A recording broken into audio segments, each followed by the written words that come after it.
क्या है? रात बहुत हो गई, मैं अपने घर नहीं जा सकता, मुझे सोने के लिए जगह चाहिए। तो क्या, तुमने मुझे अपने मम्मी पापा से मिलने के लिए बुलाया था ना, तो तुम ही जगह दो सोने की। हेलो, तुम्हें क्या लगता है मैं फिर से तुम्हें अपने कमरे में आने दूंगी? तो मैं और कहाँ जाऊंगा? मुझे नहीं पता, जो करना करो, बट पैर हटाओ वरना मैं तोड़ दूंगी। अभिनव पहले तो नहीं डरा, पर जब दरवाजा उसके पैर को छूने ही वाला था कि उसने अपना पैर पीछे खींच लिया। अनन्या ने दरवाजा बंद किया और दूसरी तरफ से चिल्लाते हुए बोली, नौकरों की जगह ना मालिकों के कमरों में नहीं, घरों के स्टोर रूम्स में होती है। ये सुनते ही अभिनव को बुरा लगा, पर वो कर भी क्या सकता था। उसने बस बंद दरवाजे को देखा और हताशा से अपना सिर हिलाने लगा। अब आगे क्या होने वाला था?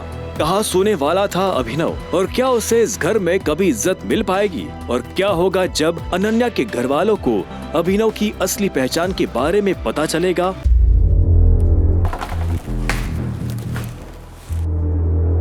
मानता हूँ मैं उस दिन शराब के नशे में था, लेकिन इसको भी अपना रूम का दरवाजा खोल के क्या सोने की जरूरत थी? अभिनव अभी भी अनन्या के कमरे के बाहर खड़ा था।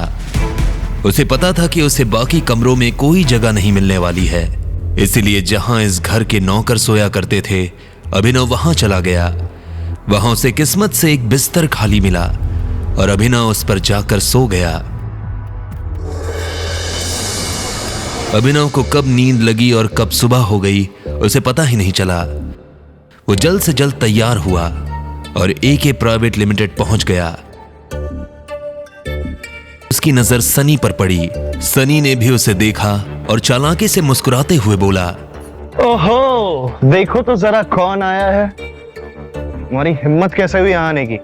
सिक्योरिटी सर, ये फटीचर इंसान अंदर नहीं जाना चाहिए। सिर्फ अकरम सर को परेशान करने आया है। मतलब तुमको एक एडवाइस दूं, अपनी गरीबी को ना थोड़ा सा एक्सेप्ट कर लो और उसके हिसाब से लाइफ में आगे बढ़ो। अब तुम्हारे पिताजी अकरम सर की गाड़ी चलाते थे, तो उसका मतलब ये थोड़ी हुआ कि वो दोनों दोस्त हो गए। अब जब तुम्हारे पिताजी को उनके आगे पीछे घूमने से कोई फायदा नहीं हुआ, तो तुमको कैसे हो सकता है उनके आगे पीछे घूमने से? सनी की बात सुन अभिनव को गुस्सा आ रहा था। वो सनी की बदतमीजी से तंग आ गया था। वो चाहता तो उसे मुक्के से जवाब दे सकता था, लेकिन उसने अपना फोन निकालना बेहतर समझा। वो अकरम को फोन मिलाने वाला था, पर इससे पहले कि वो अकरम को फोन मिला पाता, ये आप लोग क्या कर रहे हो? ये मेरे साथ है। You wanna say something? आप जा सकते हो, आप मेरे साथ चलो। ये देख सनी के होश उड़ गए। उस दिन पार्टी में और यहाँ भी अभिनव ने सनी को गलत साबित कर दिया था। तुम्हें अकरम ने बताया कि मैं यहाँ क्यों आया हूँ? ये सुनते ही जेनी के कान खड़े हो गए। अभिनव जैसा आदमी जो यहाँ नौकरी लेने के लिए आया था, वो अकरम को अकरम कहकर बुला रहा था। जेनी ने इस सवाल का कोई जवाब नहीं दिया। जवाब नहीं दिया तुमने मेरी बात का? जेनी ने जिस तरह से सॉरी कहा, अभिनव को समझ आ गया था कि वो उसे पसंद नहीं करती थी। जेनी ने इतने में अपनी टेबल पर रखा एक पेपर उठाया। उस पेपर पर उन नौकरियों के नाम लिखे थे जो अभिनव कर सकता था। अभिनव कौन सी नौकरी करना चाहता था, यह अधिकार भी अकरम ने ही उसे दिया था। ये इस पे स्टार्स क्यों बने हुए हैं? इन पोजीशंस पर पहले से कोई ना कोई काम कर रहा है, तो ये पोजीशंस खाली नहीं है। तुम चाय लेना पसंद करोगे या कॉफी? मैनेजर की पोस्ट चाहिए मुझे।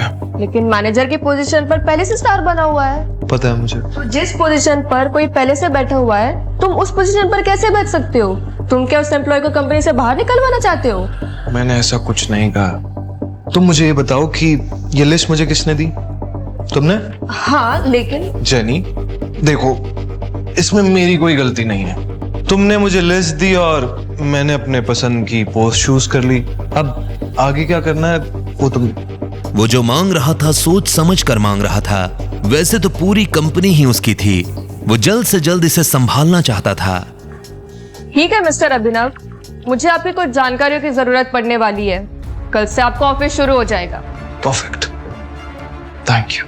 लेकिन मोंटी के आ जाने से पहले वो ऐसा कुछ नहीं कर सकता था। ऐसे में उसने मैनेजर की पोस्ट ही मांग ली थी, ताकि वो अनन्या और उसके माता पिता के सामने अपनी काबिलियत साबित कर सके।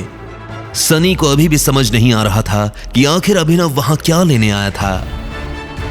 उधर अभिनव को लगा कि अब कल से नौकरी पर जाने के लिए उसे नए कपड़ों की जरूरत पड़ने वाली है। कपड़ों के साथ साथ उसे अपना फोन भी बदलने की जरूरत थी। अकरम का दिया हुआ चेक उसकी जेब में ही रखा हुआ था। अब क्योंकि अनन्या के माता पिता आए हुए थे तो उनको और हरदेव पाल को दिखाने के लिए अभिनव जानता था कि उसे उनके साथ उन्हीं के घर में रहना पड़ेगा और नौकरों के कमरे में सोना पड़ेगा। लेकिन वो इतनी आसानी से हार नहीं मानने वाला था। वो ये साबित कर देने वाला था कि वो इस दुनिया का सबसे बेस्ट दामाद है। अभिनव अपना चेक से पैसा निकालने के लिए बैंक चला आया। मुझे वो चेक से पैसे निकलवा। तभी उसकी नजर प्रणव से मिली। प्रणव उन लोगों में से था जो अभिनव की गरीबी का मजाक उड़ाया करता था। अरे देखो तो कौन आया है। प्रणव खुद एक बैंकर था। वह अरबपति तो नहीं था, लेकिन उसके पास अच्छी खासी दौलत थी। वह अभिनव को इसलिए जानता था क्योंकि अभिनव अक्सर इस बैंक में डिलीवरी के काम के लिए आया करता था। हालांकि वो दिखने में अभिनव के आगे कुछ नहीं लगता था, लेकिन उसमें और अभिनव में एक ही फर्क था, गरीबी का। चेक से तुम्हें पता है ना, इस बैंक में चेक से पैसे निकालने के लिए सिर्फ और सिर्फ बड़ी रकम निकाली जा सकती है। मेरा रकम बहुत बड़ा है, इसलिए यहाँ पे निकल भी नहीं पाएंगे, इसलिए मैं मैनेजर से मिलना चाहता हूँ। तुम्हें इसकी जरूरत नहीं पड़ेगी। बताओ चेक मुझे। प्रणव ने बिना देखे अभिनव और बाकी लोगों की आंखों के सामने चेक फाड़ दिया। अबे दिमाग खराब है क्या तुम्हारा? ये क्या किया? सिक्योरिटी, इस आदमी को बाहर निकलवाओ यहाँ से। फर्जी चेक लेकर बैंक में आता है, बैंक वालों को बेवकूफ समझता है। पुलिस बुलाकर अभी अंदर करवा दूंगा तुझे। लेके जाओ इसे। प्रणव और बाकी लोगों को अभिनव को इस हाल में देखकर बड़ा मजा आ रहा था। क्या हो रहा है? यह आवाज और किसी की नहीं बल्कि बलराज की थी। उसने अभिनव को दूर से ही पहचान लिया था। बलराज को देखते ही अभिनव की जान में जान आ गई। अब कोई उसका कुछ नहीं बिगाड़ सकता था। सॉरी सर, मुझे पता नहीं था आप यहाँ इस तरह आ जाएंगे। मैं तो बस इस आदमी को फ्रॉड करने से रोक रहा था। छोड़ दो इसे। अभिनव चुपचाप बलराज के पीछे चला जा रहा था।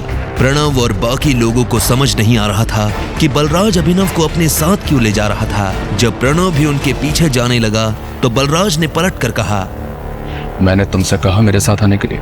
नहीं सर। बलराज ने उसे घूरा तो प्रणव के पैर थमे के थमे रह गए। अभिनव को बलराज का ये बर्ताव देख घबराहट हो रही थी। वो बस यही उम्मीद कर रहा था कि बलराज ऐसा कुछ न कर दे जिससे उन लोगों को अभिनव की पहचान के ऊपर शक हो जाए। अगर इसने गलती की है तो इसके बारे में मैनेजर को पता होना चाहिए। अगर तुम अपने लेवल पर एक्शन लोगे तो हो सकता है मैनेजर को बुरा लग जाए। जी सर। कम। बलराज ने अभिनव को घूरा और उसे अपने साथ अंदर आने का इशारा करने लगा। दोनों एक साथ मैनेजर के केबिन में दाखिल हो गए थे। मैनेजर अपनी कुर्सी पर बैठकर कंप्यूटर पर काम कर रहा था। बलराज ने उसका ध्यान अपनी तरफ खींचने के लिए दरवाजे को जोर से बंद किया। अचानक से मैनेजर की नजर दरवाजे पर पड़ी। जब उसने देखा कि सामने बलराज खड़ा है। अरे बलराज सर, आप यहाँ कैसे? मुझे बुला लिया होता। बैठिए बैठिए।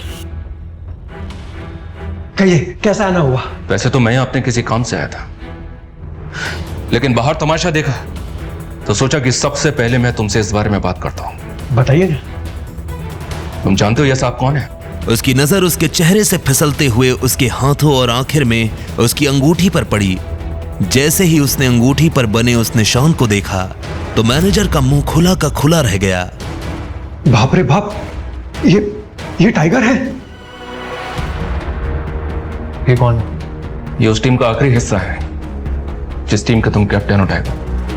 आई एम वेरी सॉरी, मुझे माफ कर दीजिए। टाइगर, आप कितनी देर से यहाँ हैं? मैं आपके लिए क्या कर सकता हूँ? बस उसकी जरूरत नहीं है। एक चीज का ध्यान रखना, इनके अलावा और तुम्हारे अलावा किसी को नहीं पता चलना चाहिए कि मैं टाइगर हूँ। जी।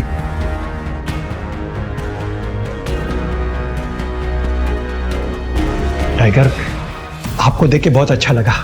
अब आप यहाँ पे हैं तो जरूर आप हमें मुसीबत से बाहर निकालेंगे ही। वो तो ये कर ही लेंगे, पर सबसे पहले तुम्हें अपने काम करने वालों को सबक सिखाना होगा, क्योंकि अगर मैंने अपने तरीके से सबक सिखाया तो तुम अच्छी तरह से जानते हो क्या होगा। क्या हुआ? क्या किया उन्होंने? और अभिनव के साथ जो हुआ उसने मैनेजर को सब बता दिया। ये सुनते ही मैनेजर का खून खौल उठा। तब इधर एक हट्टा कट्टा सा आदमी काला चश्मा लगाकर खड़ा था। उसकी आंखों पर चश्मा, गले में सोने की मोटी चेन। अभी अभी खबर मिली है कि टाइगर लौट आया है। आप कहें तो अभी नहीं, अभी अभी तो आया है, थोड़ा उछलने कूदने दो, पर हाँ, इस बार पिंजरे में डालने की गलती मत करना।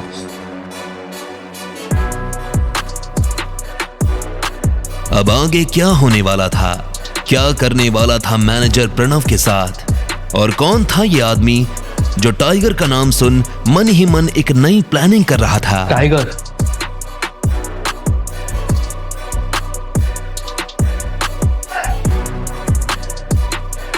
आगे की कहानी जानने के लिए देखें अगला एपिसोड सिर्फ पॉकेट एफएम के यूट्यूब चैनल पर, और द रिटर्न ऑफ टाइगर के सारे एपिसोड्स को सुनने के लिए डिस्क्रिप्शन में दी लिंक से डाउनलोड करें पॉकेट एफएम ऐप।